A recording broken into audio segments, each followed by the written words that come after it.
සුබ උදෑසනක් ඔයාලා සියලු දෙනාටම ග්‍රීන් ෆැන්ටසි ග්‍රෝ වෙත සාදරයෙන් පිළිගන්නවා. මේ තියෙන්නේ මගේ ගෙවත්ත. අදත් වෙනද වගේම මුලින්ම මිදුළු පිරිසිදු කරලා මගේ ආදරණීය ගෙවත්තේ ලස්සන ටිකක් විඳින්න මම මොහොතක් ගත්තා. අද තමයි මගේ රෝස ගස් ටිකට පොහොර යොදන්න තියෙන දවස. ඉතින් අද අපි කතා කරන්නේ ගෙවත්තක හැමෝම ආදර කරන රෝස පැළ ගැන. රෝස පැළ සෑම කාලයකම ලස්සනට පිපෙන්න නම් වතුර දාන එක විතරක් ප්‍රමාණවත් වෙන්නේ නැහැ. නිවැරදි කප්පාදුව සහ නිසි වෙලාවට පොහොර දීමත් ඒ තරම්ම වැදගත්. අද මම මගේ ගෙවත්තේ රෝස පැළ වලට පොහොර යොදන ආකාරය හා කප්පාදු කරන ආකාරය ඔබ සමග බෙදා ගන්නවා.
අපි මේ සුදු රෝස පැළය හොඳින් පරීක්ෂා කරගනිමු.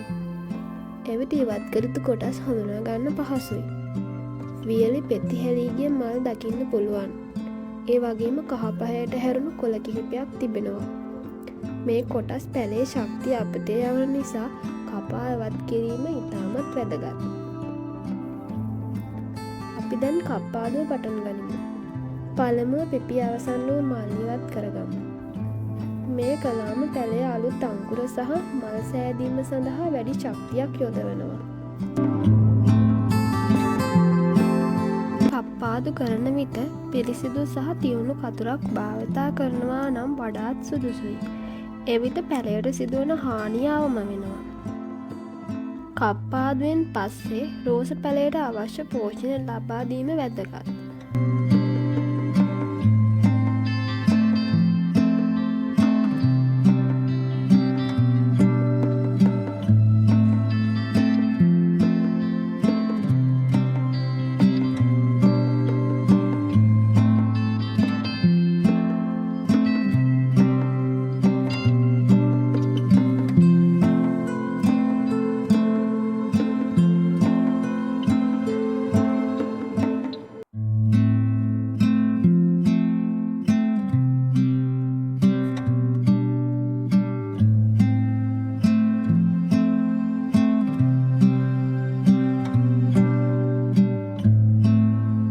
මම අද භාවිතා කරන්නේ නිල් කැට පොහොරයි. පොහොර යොදන විට පැළේ කඳට සෘජුවම නොදමා කඳ වටා සෙන්ටිමීටර් 10ක් 15ක් පමණ ඈතින් වටයක් ආකාරයට විසිරුවා යොදනවා නම් තමයි වඩාත් සුදුසු වෙන්නේ.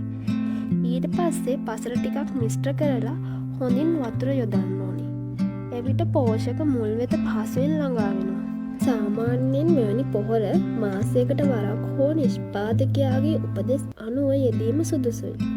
අධික ලෙස පොහොර යෙදීමෙන් පැළේ හානි විය හැකි නිසා නිසි ප්‍රමාණය පමණක් භාවිතා කිරීම ඉතාමත් වැදගත්.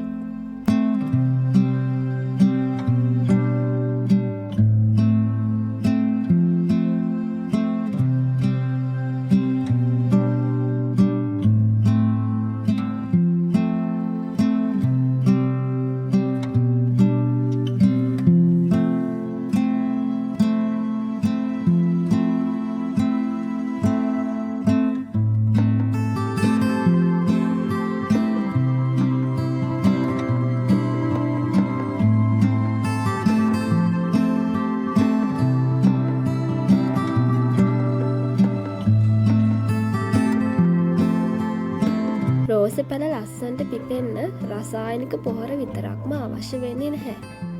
මම මගේ ගෙවත්තේ පැළ සඳහා නිවසේදීම සකස් කරගත් කාබනික පොහොරත් භාවිතා කරනවා.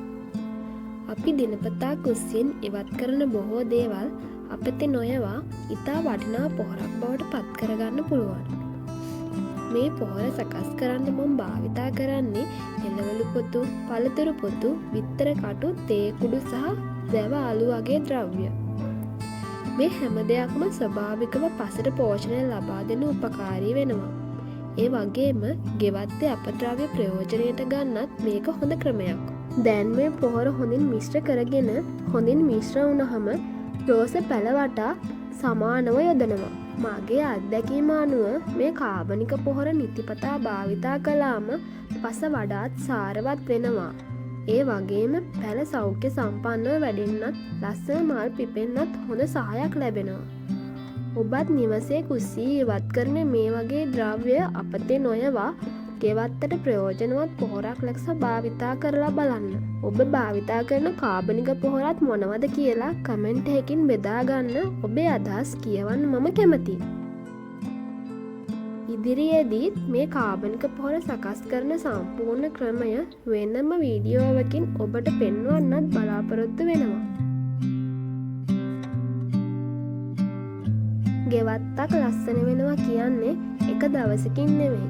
හැම දවසකම දෙන කුඩා කාලය ආදරය සහ රැකවරණය තමයි ඒ ලස්සන නිර්මාණය කරන්නේ.